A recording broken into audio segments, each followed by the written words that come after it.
Bonjour à toutes et à tous, j'espère que vous allez bien. Bienvenue dans ce nouveau panorama de la semaine où nous allons parler du nouveau type de 49.3 utilisé par le gouvernement contre le Parlement.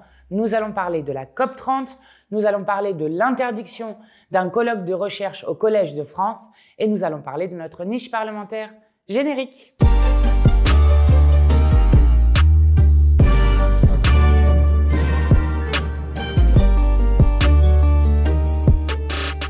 Alors, il y a un mois, le débat qui existait partout, à la fois dans les médias et en politique, c'était la question de savoir si Emmanuel Macron devait partir et quand Emmanuel Macron devait partir. Eh bien, grâce à la non-censure des socialistes, nous voici à discuter de toutes les horreurs que la politique macroniste peut continuer de faire avec le gouvernement Lecornu. Cette semaine, c'est la semaine où ont éclaté au grand jour les mensonges et la trahison sur le programme qu'a fait le Parti socialiste vis-à-vis des grandes victoires qu'ils auraient obtenues du gouvernement. Et notamment, je vous le rappelle, un des premiers arguments qui avait été utilisé par les socialistes pour refuser de censurer le gouvernement Lecornu, c'était que le gouvernement renonçait à utiliser le 49.3. Eh bien, cette semaine, nous avons vu que comme le permet la Constitution de la Ve République, qui donne un pouvoir exorbitant au président de la République, mais aussi au gouvernement et à l'exécutif, eh bien, il existait beaucoup d'autres artifices qui permettent au gouvernement de passer en force contre l'Assemblée. C'est ce que nous avons vécu cette semaine, puisque mercredi soir, c'était la fin du délai constitutionnel pour examiner le budget de la sécurité sociale. Vous savez, normalement, la Constitution, au titre de l'article 47.1, vous allez tous devenir spécialistes de la Constitution, peut décider au bout de 20 jours d'examen à l'Assemblée nationale de transmettre le texte au Sénat et de le transmettre dans sa version initiale en choisissant les amendements votés par l'Assemblée qu'il décide de transmettre au Sénat. Donc c'est une sorte de 49.3, le super 49.3 que permet l'article 47.1, c'est à la fin du texte les ordonnances où cette fois-ci c'est le texte initial qui est passé en force, sauf que lorsque vous aviez un 49.3, vous aviez de droit une réponse de dignité de l'Assemblée nationale qui était une motion de censure qui permettait à la fois de rejeter le texte que le gouvernement essayait de passer en force et de faire tomber le gouvernement. Cette fois-ci, le 47.1, lorsqu'il passe en force de cette manière, avec un 49.3 déguisé, ne permet même pas de censurer le gouvernement et nous n'avons dans notre poche que les censures spontanées, au titre cette fois-ci de l'article 49.2 de la Constitution, mais chaque député dans une année n'est autorisé à en signer que 3, donc nous avons un nombre limité de censures à pouvoir utiliser. Donc cette semaine, le gouvernement sur le budget de la sécurité sociale a refusé que nous allions au vote sur l'ensemble du budget de la sécurité sociale. Et comment a-t-il refusé ?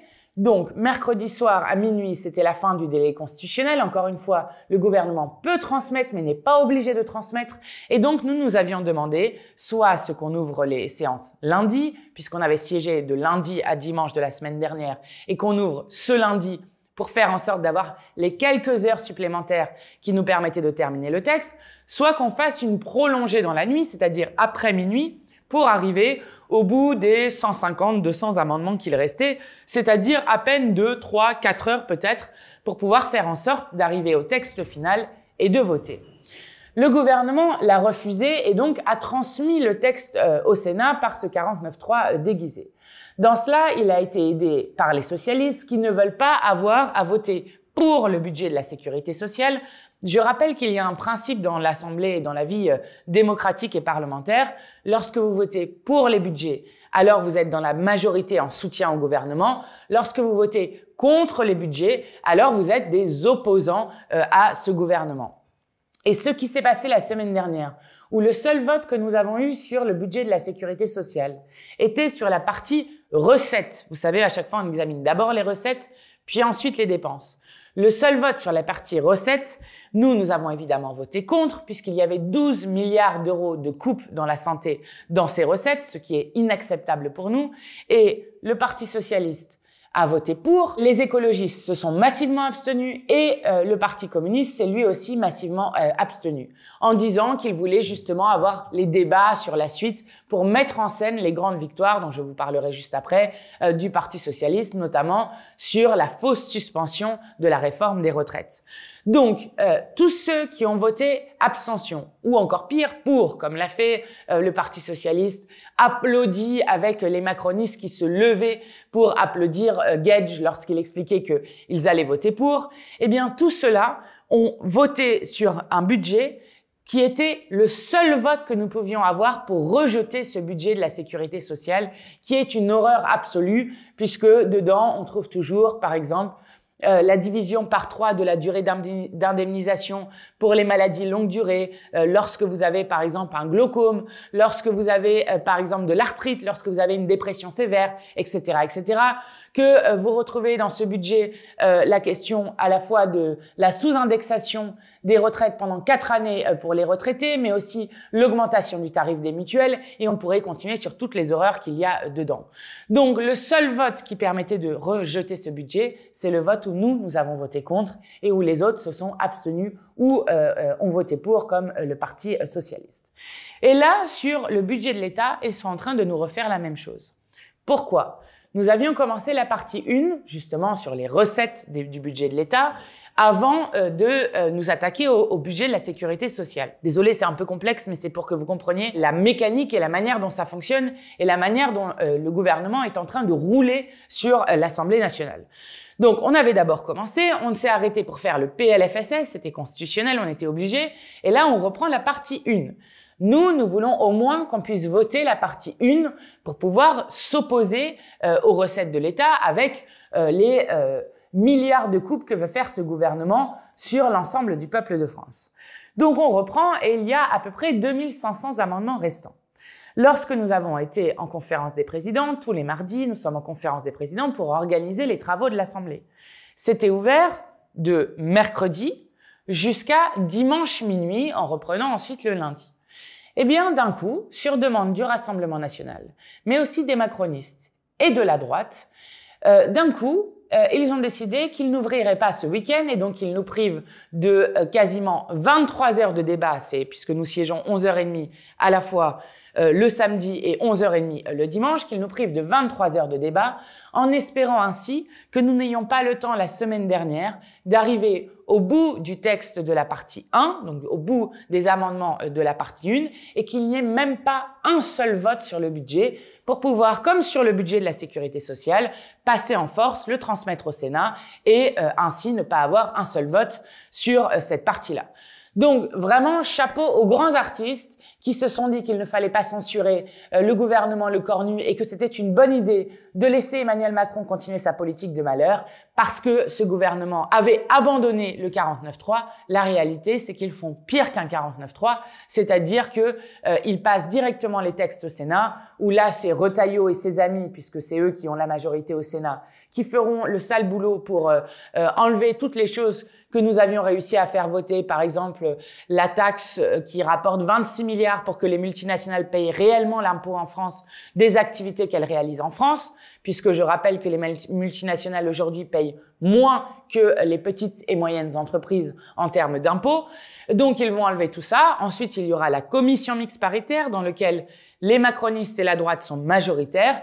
Et puis, si tout ça n'aboutit pas au vote qui correspond, c'est-à-dire si à l'Assemblée nationale, ils sentent que le budget ne sera pas voté, alors ils passeront tout simplement, comme le permet l'article 47.1, par ordonnance.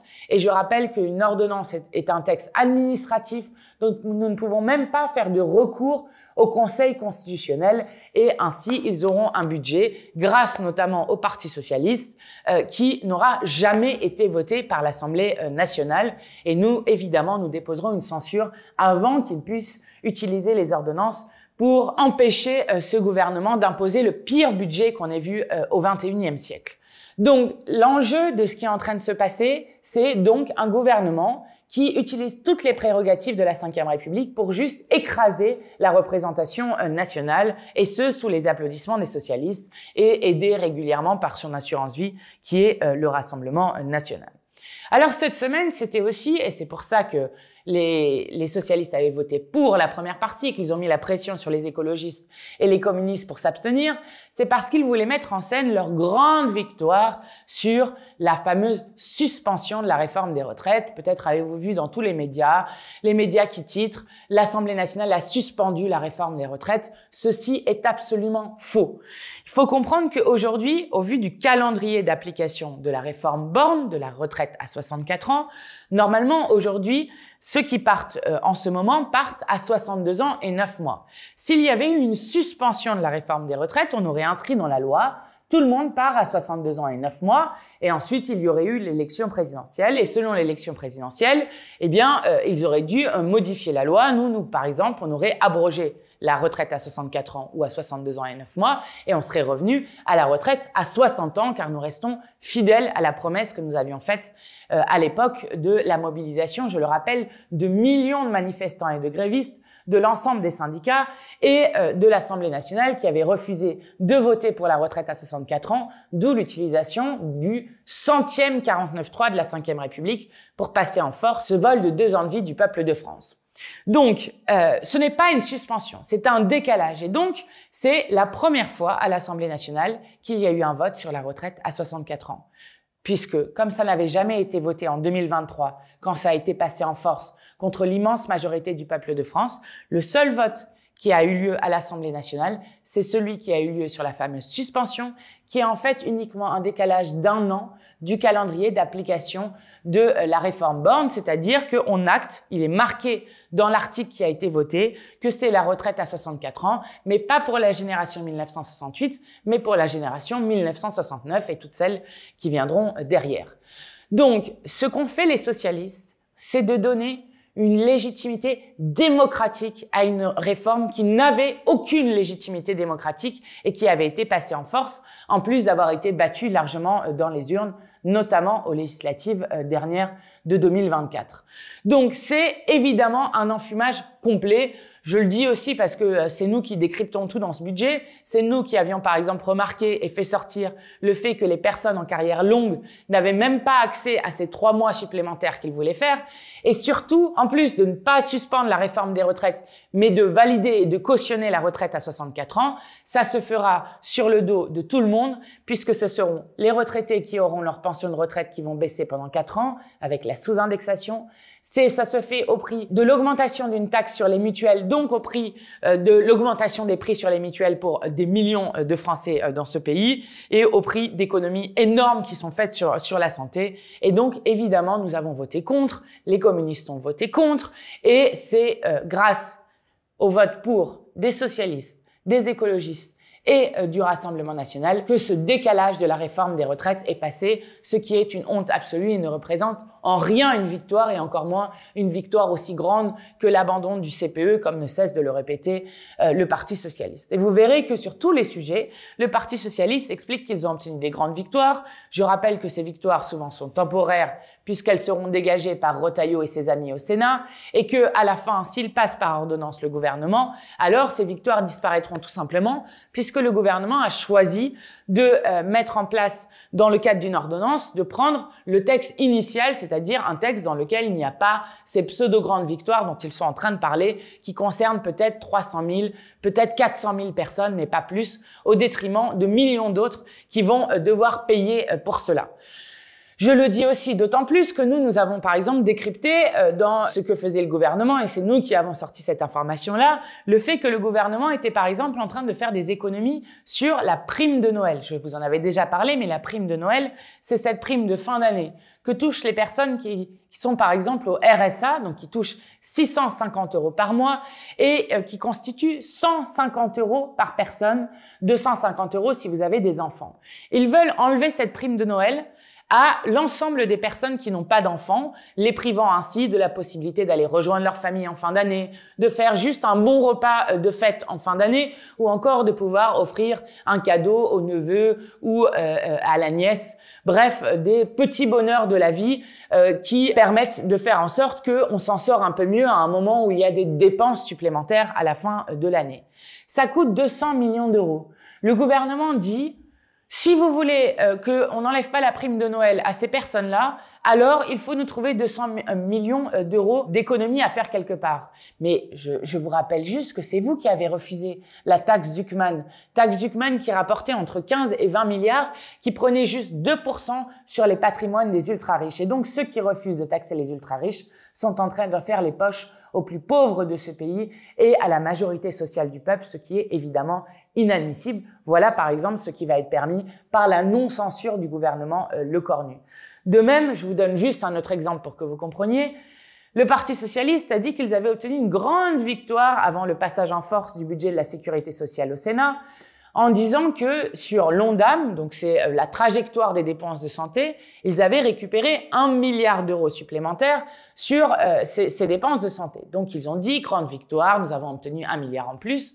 Oui, sauf que l'article sur la trajectoire des dépenses de santé, c'était de dire qu'il y avait 7 milliards de coupes budgétaires dans la trajectoire d'austérité. Donc si vous rajoutez 1 milliard, donc 7 milliards, vous rajoutez 1 milliard, il n'y aura que 6 milliards de coupes dans la trajectoire. Et il se trouve que l'année dernière, on nous a déjà fait le même coup.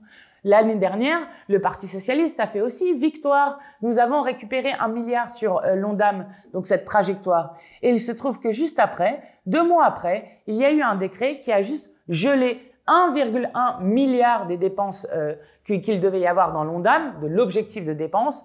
Et donc, ainsi, comme cela, il n'y a absolument rien eu. Pire, on a enlevé 100 millions.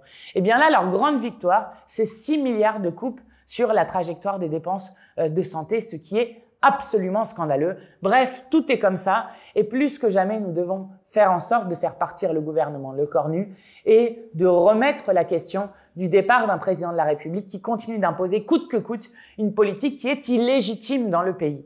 Et ce que permettent aujourd'hui le Parti socialiste, c'est de faire continuer une politique en faisant des compromis sur les bases des macronistes, alors que, je le rappelle, les macronistes n'ont aucune légitimité à faire des compromis autour de leur programme puisqu'ils ont perdu 3 fois les élections et que plus personne ne veut d'eux dans le pays.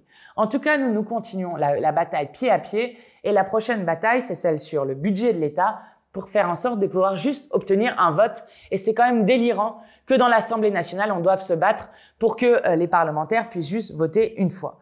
Alors, c'est d'autant plus important que nous avons des immenses enjeux devant nous.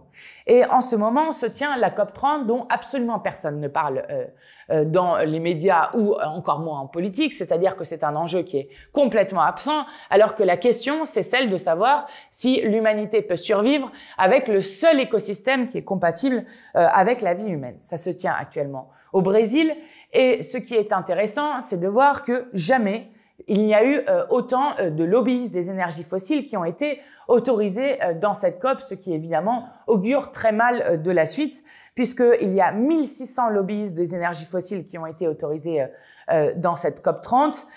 Pour donner une idée, ils sont plus nombreux que la délégation des 10 pays les plus vulnérables au dérèglement climatique. Ça veut dire que les pays les plus affectés par le changement climatique sont moins nombreux que les lobbyistes des énergies fossiles. Ils sont par exemple 50 fois plus nombreux que les délégués des Philippines alors qu'ils ne cessent de vivre des typhons dévastateurs. Et ils sont 40 fois plus nombreux que les délégués officiels de la Jamaïque alors qu'ils viennent d'être durement frappés par le passage de l'ouragan. Avec le programme des Nations Unies sur l'environnement qui nous dit que nous sommes sur une trajectoire d'ici à la fin du siècle de 2,6 degrés jusqu'à 3,1 degrés. Je rappelle que en 2015 à Paris, la COP avait émis comme objectif le fait qu'on reste en deçà des 1,5 degrés de réchauffement, notamment parce que au-delà de 1,5 degré de réchauffement, en plus d'avoir des effets qui sont complètement imprévisibles et qui nous font rentrer dans l'ère de l'incertitude, en plus de cela, nous nous retrouvons avec beaucoup de petits pays insulaires qui disparaîtraient tout simplement avec la montée de la mer. Donc évidemment, cette COP est très importante. Malheureusement, elle ne donnera rien et je crois qu'il est plus que jamais temps de dire qu'il faut impérativement sortir des engagements volontaires des États qui sont donnés année après année dans les COP avec les scientifiques qui ne cessent d'alerter sur les seuils que nous sommes en train de franchir et année après année, puisque les États ne respectent pas leurs engagements volontaires, ils repoussent leurs objectifs et les échéances des objectifs et ainsi nous fonçons droit dans le mur. Il est temps de mettre des objectifs contraignant et d'avoir notamment un crime d'écocide qui soit reconnu, qu'il y ait la création d'un tribunal international de justice environnementale et écologique qui puisse se mettre en place pour qu'il y ait des choses contraignantes avec des sanctions qui puissent être mises en place. Bref, de changer complètement de logique, et cela passe par la rupture avec le modèle capitaliste. Je le dis d'autant plus qu'en ce moment, on a deux énormes sujets. Le premier, c'est le Mercosur, vous savez, ce traité de libre-échange le plus nocif jamais négocié entre les pays de l'Union européenne et les pays du Mercosur, qui menacerait de mort l'agriculture française s'il se faisait, avec l'immense majorité du peuple français, de la classe politique, des agriculteurs qui sont opposés à ce traité de libre-échange, et Emmanuel Macron qui s'écrase juste devant la Commission européenne et les pays du Mercosur en décidant de tourner sa veste et en disant que finalement, avec des clauses miroirs qui n'existent pas, il serait favorable au Mercosur. Donc là, évidemment, nous avons un enjeu de bataille très forte, et au niveau de la délégation du Parlement européen, nous avons engagé un recours devant la Cour de justice qui serait suspensif, donc qui permettrait d'arrêter les négociations et de nous donner du temps pour le combat. Et de même, nous, en France, lors de notre niche parlementaire du 27 novembre, nous aurons un texte pour réaffirmer l'opposition absolue de l'Assemblée nationale à ce traité. Évidemment, ce n'est pas un texte qui permet de suspendre les négociations du Mercosur, mais je vais vous dire que c'est quand même très très dur pour le président de la République de continuer de négocier au nom de la France quand l'Assemblée nationale aura refusé cet accord du Mercosur. De même qu'il est plus que jamais temps d'en finir avec un pouvoir autoritaire, comme nous l'a montré l'épisode au Collège de France. Donc peut-être avez-vous suivi, mais au Collège de France, il y a un colloque qui devait être organisé, un colloque qui a été organisé notamment par Henri Laurens, qui est un des pontes et un des spécialistes, un des historiens les plus spécialistes de la question du Proche-Orient. C'était un colloque sur Israël et Palestine. Et ce colloque, notamment parce qu'il était invité Francesca Albanese, qui est la rapporteure spéciale de l'ONU sur les territoires palestiniens occupés, et d'autres personnes, a été tout bonnement annulé sur demande du ministre de l'Enseignement supérieur, ce qui est du jamais vu. Pour vous donner une idée à quel point c'est du jamais vu et en quoi le Collège de France est quand même le temple des libertés académiques, il n'y avait pas eu une telle censure d'un colloque depuis le 19e siècle. Depuis le 19e siècle, le Collège de France n'avait pas été censuré de la sorte, et c'est donc ce gouvernement Lecornu qui l'a fait, avec donc le ministre Philippe Baptiste, qui est ministre de l'Enseignement supérieur, et qui a donc cédé au soutien inconditionnel de Netanyahou pour faire en sorte d'annuler ce colloque. Et ce colloque s'est quand même tenu fort heureusement. Nous avions proposé de l'accueillir au sein de l'Assemblée nationale pour qu'il puisse se tenir. Ce colloque s'est quand même tenu avec le Centre arabe de recherche et d'études politiques de Paris, qui l'a tenu dans un tout petit lieu où il y avait à peine 40 personnes qui pouvaient être présentes. Mais il s'est tenu en visio avec un afflux record sur la visio de gens qui l'ont visionné. Vous pouvez toujours d'ailleurs le regarder. Grâce à Philippe Baptiste qui a fait sa censure. Mais c'est particulièrement scandaleux, et pour vous dire à quel point ça abîme l'image de la France à l'international, il y a eu non seulement une tribune de 1500 chercheurs qui a été signée contre l'annulation de ce colloque et qui demande tout simplement la démission du ministre, mais il y a eu aussi une tribune de 120 universitaires états-uniens de Jewish Voice for Peace qui ont, eux, dénoncé, puisque évidemment, il y a eu des accusations d'antisémitisme qui ont été proférées à l'égard des intervenants, qui ont, eux, dénoncé cette atteinte très forte aux libertés académiques. C'est vraiment un événement gravissime qui s'est passé, et même si ce colloque a pu avoir lieu, nous continuerons à dire qu'il est scandaleux qu'on cherche à faire taire non seulement les voix pour la paix, ceux qui soutiennent le peuple palestinien, mais y compris la recherche sur la question de la Palestine, ce qui est encore un franchissement de seuil qui est extrêmement grave. Et c'est d'autant plus grave que à Gaza continue de ne pas arriver l'aide humanitaire dans les quantités suffisantes pour que la famine s'arrête à Gaza, que les violations du cessez-le-feu continuent, et que à la Knesset vient d'être voté en première lecture avec Ben Gvir, notamment ce ministre suprémaciste qui en fait la fête, un texte qui permet la peine de mort pour les terroristes palestiniens, avec la députée qui portait cela, qui a très clairement affirmé que pour le coup, un Israélien qui tuerait des Palestiniens ne serait jamais concerné par cette peine de mort. Donc c'est une peine de mort qui ne s'appliquerait qu'aux Palestiniens, et c'est évidemment extrêmement grave. En tout cas, il faut continuer de porter la voix de la Palestine, et c'est là aussi ce que nous ferons lors de notre niche du 27 novembre prochain, à suivre absolument ce jour-là de 9h à minuit où c'est nous qui choisissons l'ordre du jour et qui faisons notre loi à l'Assemblée nationale, puisque nous commencerons la journée justement par une résolution sur Gaza pour réaffirmer que la France doit respecter et faire respecter le droit international. Donc, notez bien le 27 novembre de suivre notre niche parlementaire qui arrivera mercredi prochain en commission. Donc, on aura déjà dans les différentes commissions les textes qui seront examinés avant d'arriver en séance la semaine d'après. La commission se passera le mercredi matin. Je termine par un petit mot pour un hommage à un camarade de très très longue date, Philippe Juravert, qui nous a quittés cette semaine après un cancer fulgurant avec, je crois, l'ensemble des insoumis et insoumises qui le connaissaient, qui sont choqués de la brutalité avec laquelle il est parti. D'autant que Philippe Juravert, quand je dis que c'était un camarade de très longue lutte à la fois du parti de gauche puis de la France insoumise, c'est celui qui a non seulement créé mais qui animait le réseau des luttes et qui faisait donc le lien avec l'ensemble du monde du travail. C'est celui qui est le premier cadre syndical. Il était une des têtes dures de la RATP à nous avoir soutenus et nous avoir rejoints à la France insoumise. C'est celui avec qui, je crois, chacun et chacune, nous avons partagé tant de piquets de grève, tant de manifestations. Moi, je m'étais rendue en Guadeloupe avec lui puisque il était d'origine guadeloupéenne et nous avions été à la fois soutenir des soignants mais aussi des travailleurs un peu partout.